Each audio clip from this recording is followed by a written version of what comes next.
Doug took me to one of the best archaeological museums in the world to show me some of the unique artifacts that relate to Genesis.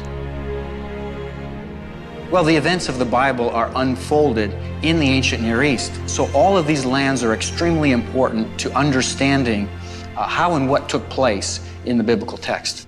So this picks up these events we've been looking at in Genesis, from creation and the flood, and now we're to the dispersion of mankind out of Noah and his family. Exactly. And the dispersion would have taken place somewhere in this mountain range to the northwest of Mesopotamia. And what we see in the biblical text in the narrative is that a number of people have migrated down to southern Mesopotamia, the land of Shinar, and moved toward the process of urbanization, city living. And that's the famous Tower of Babel.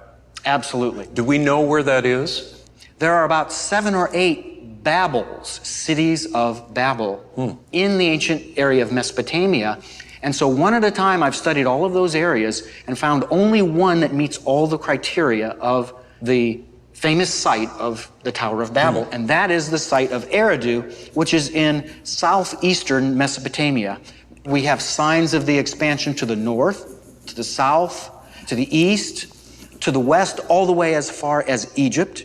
And when you say evidence, that is the artifacts that we find in these archaeological digs? Exactly. There's an enormous amount and very specific kinds of material culture that attest to this expansion of people that I'm connecting to the post-Babel dispersion. Here are the beveled rim bowls, these two, which is that Rimkin brick that we see up there, and those 2 spouted jars. All of these diagnostic forms of pottery and material culture, they're found throughout the Near East.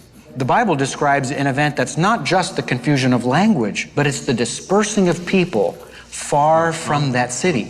And because we see language or the written expression of language just pop up out of nowhere, and then different languages being represented through cuneiform script or through hieroglyphic script or other means. So you do not have a universal plan that's followed among all of the languages. You see great diversity in the forms of grammar from language to language, even in ancient languages.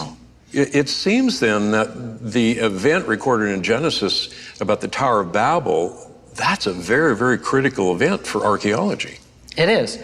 So all of this fits perfectly with what we would see as the biblical account of how languages took place. It's really the only way of explaining this. So the integrity of biblical history ultimately is justified by the expression of these languages. Now, most of us think today of a tower, the kinds of things we see in big cities, big straight walls. Is that what they were building?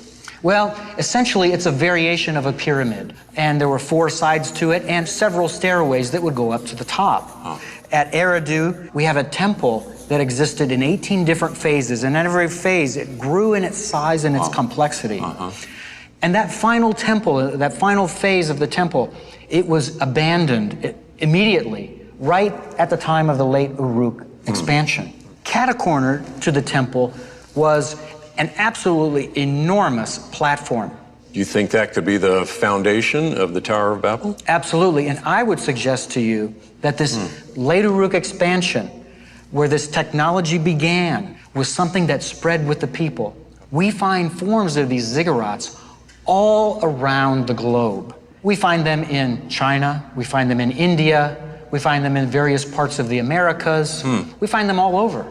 Well, obviously we have evidence here of civilization and people beginning to gather together in communities, even cities. Do we have any other evidence of that? Absolutely. We can move forward to the time of Abraham, because we know that Abraham lived at the site of Ur, which was also in southern Mesopotamia, at the end of the 3rd millennium BC. That brings us to the end of Genesis chapter 11. Exactly. In fact, you see some pottery, some cuneiform tablets, all dating to the period of the 3rd dynasty of Ur. It's amazing just as we're sitting here thinking about that, thinking about Abraham, and that this represents the culture and the civilization that he lived in.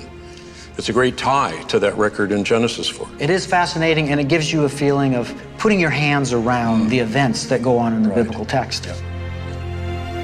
When I look back through history, I realized each of these cultures had been impacted by the events recorded in Genesis.